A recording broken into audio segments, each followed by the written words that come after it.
बिस्मिल्लाहिर्रहमानिर्रहीम। अस्सलामुअलैकुम।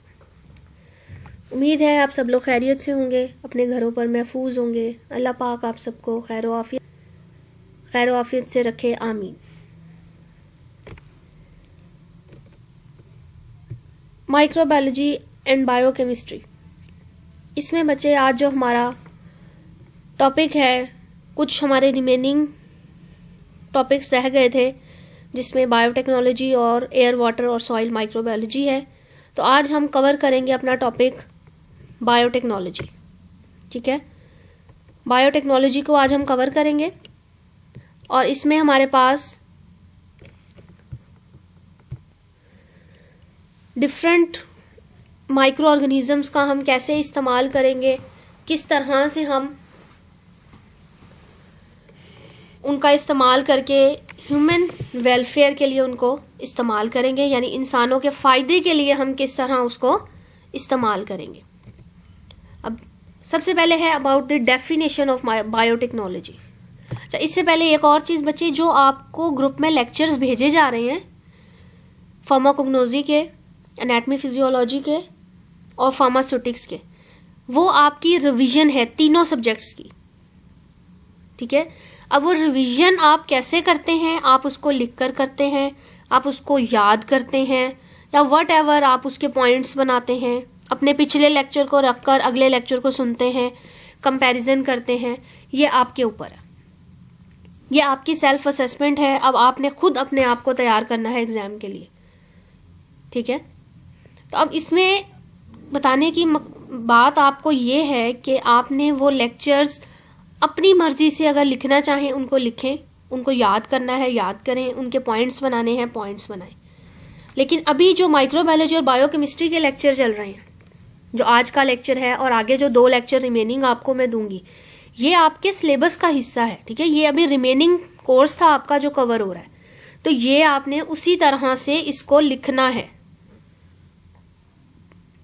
ठीक है, ये उसी तरह आप जैसे लेक्चर हम रूटीन में नोट करते हैं, तो ये आपने उसी रूटीन से इस लेक्चर को नोट डाउन करना है।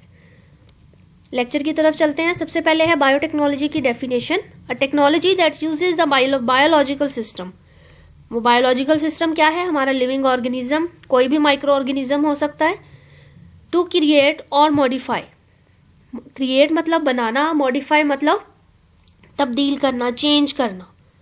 Products for the particular purpose, किसी खास पर्पस के लिए। ठीक हो गया। और इसके अलावा हमने चैप्टर नंबर 1 में पढ़ा बायोटेक्नोलॉजी की डेफिनेशन को, के use of micro organisms for the welfare of Mankind, वो भी लिख सकते हैं। सेम डेफिनेशन है, कोई चेंजेस नहीं है उसमें। ठीक हो गया। अब प्लांट के अंदर भी हम बायोटेक्नोलॉजी कर सकते हैं। ठीक है, मुख्तलिफ प्रोसेस करके, या आप देख सकते हो एम्ब्रियो ट्रांसफर किया जाता है, डीएनए को किया जाता है, इंसुलिन बनाई जाती है, जो हमारी न्यूट्रिशन सप्लीमेंट्स हैं उनको बेहतर बनाया जाता है। ठीक है, ये सारी चीजें बायोटेक्नोलॉजी की वजह से इंसानों के फायदे के लिए की गई हैं। अब using scientific methods with the organisms to produce new product और न्यू फॉर्म ऑफ ऑर्गेनिज्म, एक नई चीज बनानी है जिसके अंदर वो कैरेक्टर्स, वो खुसूसियात होंगी जो हमें चाहिए। फॉर एग्जाम्पल, कोई ऑर्गेनिज्म है, कोई एनिमल है, हमें चाहिए कि वो ज्यादा दूध दे। जो दूध देने वाले जानवर होते हैं, सम टाइम फार्मर्स क्या करते हैं, उनको कुछ ऐसी न्यूट्रिएंट्स प्रोवाइड करते हैं जिससे उनकी मिल्क प्रोडक्शन बढ़ जाती है। उनमें मिल्क प्रोडक्शन के साथ साथ न्यूट्रिएंट्स भी बढ़ जाते हैं। ठीक है, वो बायोटेक्नोलॉजी की मदद से किया जाता है। गोश्त की बेहतर पैदावार हो, गोश्त बेहतर मिले, ज्यादा मिले, ये सारे बायोटेक्नोलॉजी के नतीजे में होता है। Using scientific method with organisms to produce new products और न्यू फॉर्म ऑफ ऑर्गेनिजम्स, ये भी दूसरी डेफिनेशन है। Third one is any technique that uses living organisms और a substance from those organisms to make और मॉडिफाई अ प्रोडक्ट। उन organism से जिनको हमने मॉडिफाई करना है टू इम्प्रूव, ताकि बेहतर बनाया जाए प्लांट्स को और एनिमल्स को, और या to develop micro organism for specific use, किसी खास इस्तेमाल के लिए। जैसे अब इंसुलिन बनानी है तो एक खास ऑर्गेनिज्म को इस्तेमाल किया जाएगा एक खास चीज बनाने के लिए। ठीक हो गया। डिफरेंट टेक्निक्स यूज कर ली जाएंगी, genetic engineering, recombinant DNA technology, PCR, ये आगे हम जाकर इनको देखेंगे।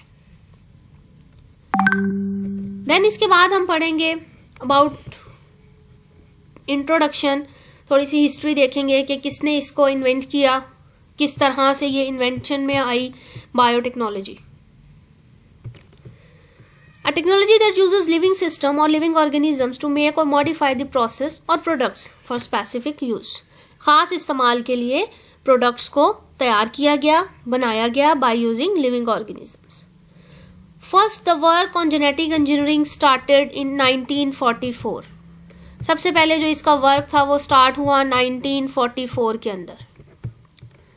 ठीक है, किस तरह स्टार्ट हुआ कि 1944 में क्या किया गया? डीएनए हैव जेनेटिक इंफॉर्मेशन, ये चीज पता चली कि डीएनए के अंदर जो है वो जेनेटिक इंफॉर्मेशन मौजूद होती है। फिर scientist prepare DNA outside the cell, फिर साइंटिस्ट ने डीएनए बनाया सेल के बाहर, लैब के अंदर। देन इसके बाद 1998 के अंदर क्या किया गया? ह्यूमन इंसुलिन को तैयार किया गया। ह्यूमन इंसुलिन तैयार की गई 1978 के अंदर। ठीक है, 1978 के अंदर, इट्स 1978। फिर इसके बाद इसको हम करेक्ट कर लेते हैं यहीं पर, 1978। और ये जो डीएनए आउटसाइड द सेल बनाया गया ये 1970 में बनाया गया।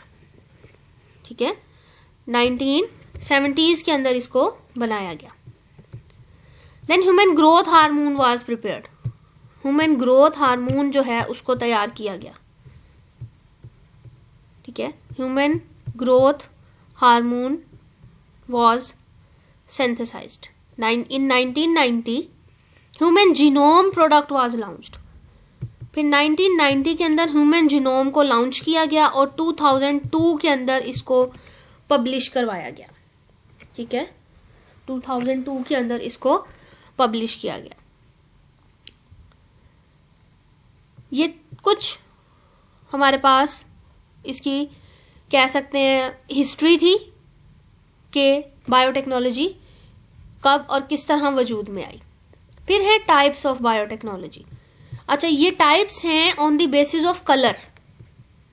ठीक है, हम कलर कोड की बेस पर जो है ना इसको डिफरेंशिएट करेंगे। ठीक है, किस बेस पर?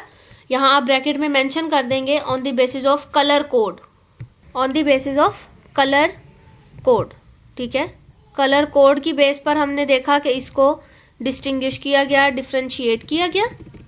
अब कलर कोड की बेस पर इसको कैसे डिफरेंशिएट किया? इसको डिफरेंट तरह से नाम दिए गए, जिसमें सबसे पहले हमारे पास था रेड बायोटेक्नोलॉजी, रेड बायोटेक्नोलॉजी। ठीक है, red biotechnology which deals with the medicine. आप देखते हैं जब भी कहीं दवाई का सिंबल नजर आए, एम्बुलेंस का सिंबल नजर आए, मेडिसिन से रिलेटेड, बीमारी से रिलेटेड, तो it is red, it is red. तो रेड कलर दिया गया मेडिसिन की फील्ड में जब बायोटेक्नोलॉजी को इस्तेमाल किया गया। फिर ग्रीन कलर दिया गया जब इस्तेमाल किया गया किस फील्ड के अंदर? एग्रीकल्चर में ग्रीन कलर दिया गया। एग्रीकल्चर मतलब ये जो ज़राअत का शोबा है, जब इसमें इस्तेमाल किया गया तो इसको क्या कलर दिया गया? Green colour. फिर ब्लू बायोटेक्नोलॉजी, और ब्लू हमें पता है रिलेटेड टू वाटर है, पानी का कलर नीला होगा, तो नीला जो है उसको कलर दिया गया फ्रेश वाटर और मेरीन लाइफ में। ठीक है, जब माइक्रोबायोलॉजी यूज की गई। और वाइट कलर दिया गया जब हमने स्टडी किया अबाउट इंडस्ट्री। ठीक है, वाइट दिया गया जब हमने स्टडी किया इंडस्ट्री को। ठीक हो गया। देन इसके बाद what is red biotechnology? A field that applies, वो फील्ड जो कि अप्लाई की गई किस पर? बायोटेक्नोलॉजी इन मेडिसिन, जो मेडिसिन की फील्ड में बायोटेक्नोलॉजी को यूज करेगी। And pharmacology. Pharmacology obviously use of medicine, और फिर उनका असर देखा जाएगा ह्यूमन बॉडी के ऊपर क्या होता है। एग्जाम्पल्स में हमने देखा designing and manufacturing vaccines and antibiotics, producing artificial organs, development of hormones and stem cells, ये सारी चीजें रेड बायोटेक्नोलॉजी में मेडिसिन की फील्ड में स्टडी की गई। Then we will go on for blue biotechnology, which is a field that focuses on the use of sea resources. Sea mean fresh water और marine life, ठीक है, fresh water life या marine life इसके अंदर study की जाएगी। फिर green biotechnology, the field is concerned primarily with the application of biotechnology in agriculture. Example में micro propagation, designing transgenic plant. Micro propagation मतलब बहुत स्मॉल स्केल के ऊपर हमने बहुत स्मॉल साइज माइक्रो ऑर्गेनिज्म को यूज करते हुए किस तरह हम एग्रीकल्चर में बेहतरी लाएंगे। ट्रांसजेनिक मतलब हम अपनी डिजायर्ड करेक्टरिस्टिक्स की बेस पर, यानी जो हमें खसूसियात चाहिए पौधों में, उस तरह के पौधों को ग्रो करवाते हैं। Genetic engineering of plants to express the beneficial traits. Beneficial traits मतलब फायदेमंद खसूसियात, ट्रेट्स कहते हैं खसूसियात को, ठीक है। व्हाइट बायोटेक्नोलॉजी इंडस्ट्री से रिलेटेड है, it is refer to industrial biotechnology, application of biological system यानी micro organism in industrial process. Example include genetically engineered to produce certain chemicals and the use of enzymes as industrial catalyst, ठीक है। ये सारी चीजें, vaccines भी आ जाएंगी, serum भी आ जाएंगे, सारी चीजें आ जाएंगी व्हाइट बायोटेक्नोलॉजी में। देन क्लोनिंग, ठीक है। अब यहां आप हेडिंग देंगे further techniques of biotechnology, techniques of biotechnology, techniques of biotechnology, ठीक है। अब इसके अंदर हम स्टडी करेंगे अबाउट, सबसे पहले हम पढ़ेंगे अबाउट दी क्लोनिंग, ठीक है, क्लोनिंग क्या होती है। इसके अलावा हम देखेंगे अबाउट जेनेटिक इंजीनियरिंग, ठीक है। देन हम पीसीआर देखेंगे, इसके अलावा हम उसमें देखेंगे फर्मेंटेशन। ये चार चीजें हम स्टडी करेंगे वन बाय वन। तो क्लोनिंग क्या है basically in biology? Cloning is the process of producing same population of genetically identical individuals.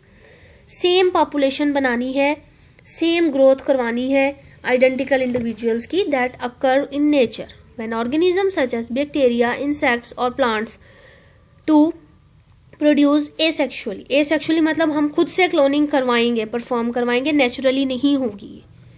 Cloning is in biotechnology refer to the process to create copies of DNA fragments.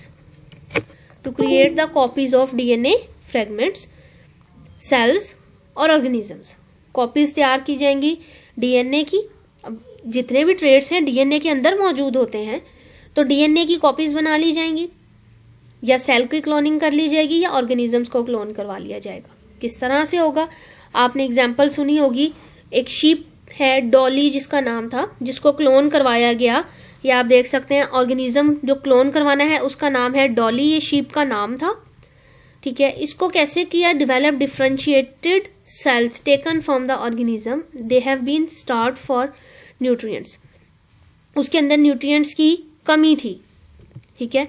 फिर एक unfertilize cell लिया, nucleus को remove किया, उसका nucleus remove करके उसके egg cell with no nucleus, अब वो सेल न्यूक्लियस के बगैर है, इसको लिया। Egg cell and the cell to be cloned are fused. अब डॉली जो शीप थी उसमें से भी लिया गया जो सेल था, और उसके न्यूक्लियस को इंट्रोड्यूस किया गया उस सेल में जिसका न्यूक्लियस हमने रिमूव कर दिया था। अब ये एक क्लोन्ड सेल है हमारे पास, ठीक है। एक वो सेल जिसको हमने क्लोन करना है, डॉली शीप में से हमने न्यूक्लियस लेकर उसके अंदर इंट्रोड्यूस किया। They begin to develop as embryo, फिर वो एम्ब्रियो की तरह से ग्रो करना शुरू किया जाएगा और उसको इम्प्लांट कर दिया जाएगा किसी न्यू शिप के अंदर, ठीक है। जो बोर्न करेगा वो एक क्लोन होगा जो आइडेंटिकल, जिसका न्यूक्लियस हमने रिमूव करवाया था, तो उस जैसी खसूसियात ये आप देख सकते हैं उसके अंदर मौजूद होंगी। ये जो हमने स्टार्ट में लिया, ठीक है। अब इसकी ही खसूसियात जो है, जो हमें रिजल्ट में इंडिविजुअल मिलेगा, इसके अंदर वही ट्रेट्स मौजूद होंगे। क्यों? क्योंकि हमने जो सेल खाली किया था उसके अंदर हमने उस न्यूक्लियस को इंसर्ट किया है जिसके अंदर जो आइडेंटिकल पेरेंट था उसकी खसूसियात थी, ठीक है। क्लियर हो गई बात कि क्लोनिंग किस तरह की गई। जो डिजायर्ड खसूसियात वाला ऑर्गेनिज्म होगा उसमें से हमने उस सेल को निकालना है और जिसके अंदर हमें वो खसूसियात डालनी है उस ऑर्गेनिज्म के अंदर हमने उस चीज को इंट्रोड्यूस यानी एंटर करवा देना है और रिजल्ट में जो चीज हमें मिलेगी वो उसी तरह का इंडिविजुअल होगा जो हमें रिक्वायर्ड है। ये कहलाता है क्लोनिंग। ठीक है, ये आपने एज इट इज क्लोनिंग जो है वो एक्सप्लेन करना है with this diagram. Then we will go on for the second process, that is genetic engineering, a technology that manipulate यानी modify, change the gene of an organism with the intention of creating improved products. ऐसी intention के साथ कि improved product बने such as transgenic plant or animal. It mainly uses the techniques of DNA recombinant. DNA recombinant की technique को ये इस्तेमाल करता है। Then DNA recombinant is a process that occur randomly and spontaneously in nature.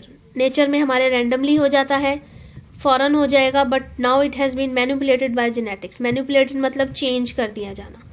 कैसे बनता है recombinant DNA? The ability to combine the DNA of one organism with the DNA of the other organism.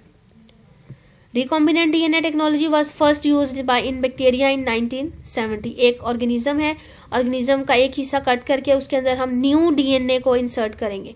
ठीक है, वो हमारे पास recombinant DNA बन जाएगा। इसको यूज कहाँ किया जाता है? प्रोटीन्स वगैरह को बनाने में, इसके अलावा इंसुलिन को बनाने में, टेक्सटाइल इंडस्ट्री में यूज किया जाता है, इकोलाई बैक्टीरियाज को यूज किया जाता है जब डाई वगैरह करने होते हैं, टैनिंग करनी होती है उसमें। मटेरियल कौन से यूज किए जाते हैं रिकॉम्बिनेंट डीएनए टेक्नोलॉजी में? तो इसमें जीन ऑफ इंटरेस्ट चाहिए होता है हमें, यानी वो जिसको हमने क्लोन करना है, जिसकी कॉपी तैयार करवानी है। मॉलिक्यूलर सीजर की जरूरत होगी जो कि उस जीन को जो हमें चाहिए उसमें से कट करके निकालेगा। मॉलिक्यूलर कैरियर की जरूरत होगी, यानी वो चीज जिसने इसको लेकर दूसरे इन ऑर्गेनिज्म के अंदर एंटर होना है। और फिर वो ऑर्गेनिज्म चाहिए, वो सिस्टम चाहिए जिसके अंदर हमने इस कैरियर को इंट्रोड्यूस करना है। सबसे पहले वो जीन ऑफ इंटरेस्ट जिसके हमें खसूसियात चाहिए, उसके अलावा फिर हमें उस खसूसियात वाले में से उस डीएनए को कट करने के लिए सीजर चाहिए। फिर उसको कट करके जो हमें मिल गया है जीन, उस जीन के साथ हमें एक ऐसा ऑर्गेनिज्म चाहिए, एक ऐसा टूल चाहिए जो उस जीन को ले जाकर दूसरे सिस्टम के अंदर डाले।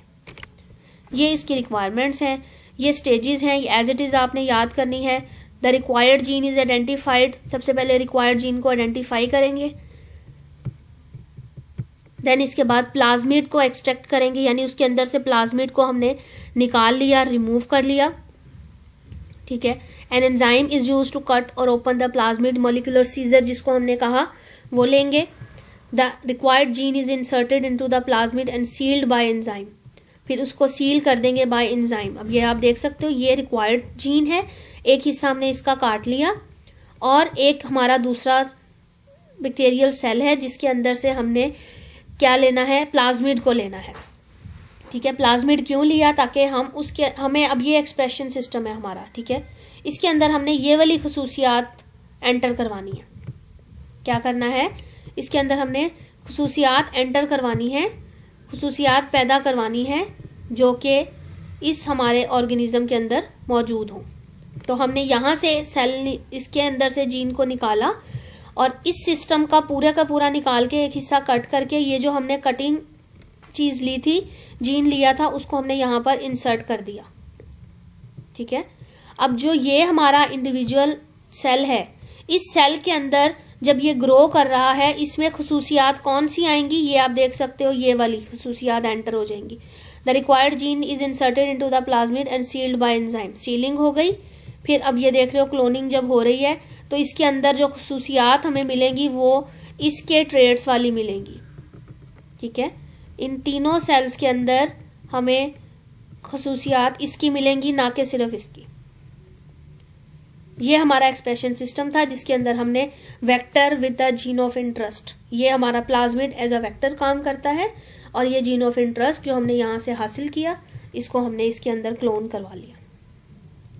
फिर the modified plasmid is inserted into the bacterial cell produced and genetically modified organism. The bacteria grow rapidly producing new bacteria which with the required properties. ठीक हो गया, ये जेनेटिक इंजीनियरिंग का थोड़ा सा ओवरव्यू है, डिटेल बहुत सारी है, आपने जस्ट यही स्टेप्स याद करने हैं। Then PCR, polymerase chain reaction, polymerase chain reaction, ये आप डायग्राम में देख सकते हो कि एक चेन बन रही है, ये देख रहे हो आप, 1 से 2 कॉपी, 2 से 4 कॉपीज, 4 से 8, फिर 8 से 16, फिर 16 से आगे 64, इस तरह से ये कॉपीज बनती हैं। एक्सपोनेंशियली इंक्रीज करता है नंबर, एक्सपोनेंशियली नंबर बढ़ता है। कैसे बढ़ता है? इट टारगेट एंड एम्पलीफाई का मतलब होता है बढ़ा देना। ठीक है, एम्पलीफाई मीन्स इंक्रीज कर देना, बढ़ा देना, नंबर को इंक्रीज कर देना। ठीक है, a specific region of a DNA strand, it is an in vitro, जाहिर सी बात है इनविट्रो है क्योंकि हम लैब के अंदर परफॉर्म करवाएंगे। It is a copier, for PCR is a photocopier, basically it is called as thermocycler. आगे हम इसको लिखेंगे। रिक्वायरमेंट्स क्या है? डीएनए पॉलीमरेज चाहिए रेप्लिकेशन के लिए, प्राइमर डीएनए चाहिए जिसकी 20 बेसिस होती हैं, हाई टेम्परेचर चाहिए और पीसीआर की मशीन चाहिए। डबल सबसे पहले स्टेप्स कौन से इन्वॉल्व होंगे ये एज इट इज आपने याद करना है। ठीक है, जस्ट ये डायग्राम और साथ ही ये स्टेप्स आप एक्सप्लेन कर देंगे। ठीक है, यहाँ हेडिंग आपकी आ जाएगी steps of the PCR, polymerase chain reactions के स्टेप्स कौन कौन से हैं। स्टेप्स ऑफ पीसीआर, पहले सबसे पहले क्या होगी? डीनेचुरेशन होगी, ये सबसे पहला हमारा स्टेप है डीनेचुरेशन का। ठीक है, दूसरा स्टेप है एनीलिंग का, तीसरा स्टेप है एक्सटेंडिंग का। डीनेचुरेशन में क्या हो रहा है? आप देख रहे हो 2 स्टैंड अलहदा हो रहे हैं, इनके दरमियान मौजूद हाइड्रोजन बॉन्ड ब्रेक हो गए हैं, टूट गए हैं। 1 मिनट का ड्यूरेशन लगेगा इस स्टेज के ऊपर। टेम्परेचर 94 से 95 रहेगा। एनीलिंग में क्या होगा? 50 से 56 डिग्री का टेम्परेचर चाहिए और एक प्राइमर जो है 20 बेसिस के सीक्वेंस दोनों तरफ आकर अटैच हो जाएगा। ठीक है, जब ये अटैच होगा तो एक डायरेक्शन में ग्रो करेगा, एक दूसरी डायरेक्शन में ग्रो करेगा, जिसको हमने कहा एक्सटेंडिंग स्टेज। ठीक है, एक्सटेंड कर रहा है प्राइमर डीएनए। और ये आप देख रहे हो जो पहले 2 थे अब 4 बन गए हैं। एक्सटेंडिंग स्टेज 72 डिग्री पर होगी और 2 मिनट तक ये स्टेज होगी। और एक जो है हमारा साइकिल जो है वो हमें ऑलमोस्ट जो है ये 3 स्टेप्स जो हैं वो 30 to 40 साइकिल्स के अंदर कंप्लीट होते हैं। ठीक है, और पीसीआर का दूसरा नाम होता है थर्मोसाइक्लर, थर्मोसाइक्लर। ठीक है, ये बेसिक सी चीजें हमने इसमें पढ़नी थी जस्ट। अब नेक्स्ट जो हमारा टॉपिक होगा बच्चे वो होगा फर्मेंटेशन का। ठीक है, बहुत इजी टॉपिक है, हमने फर्मेंटेशन की डिटेल पहले भी हमने देखा है फर्मेंटेशन को कि क्या होती है, फंजाई जब हमने पढ़ा था। तो अब नेक्स्ट हम फर्मेंटेशन करेंगे और साथ ही अपना एयर, वाटर और सॉइल की माइक्रोबायोलॉजी को स्टडी करेंगे। ठीक हो गया? कोई चीज समझ ना आए तो आप लोग क्वेश्चन करेंगे। इस लेक्चर को, इस टॉपिक को आपने ठीक जैसे मैंने लिखी है बस यही रिक्वायर्ड चीजें हैं, इतना आप लिख लें, मटेरियल ये बहुत है। ठीक है, thank you so much, Allah Hafiz.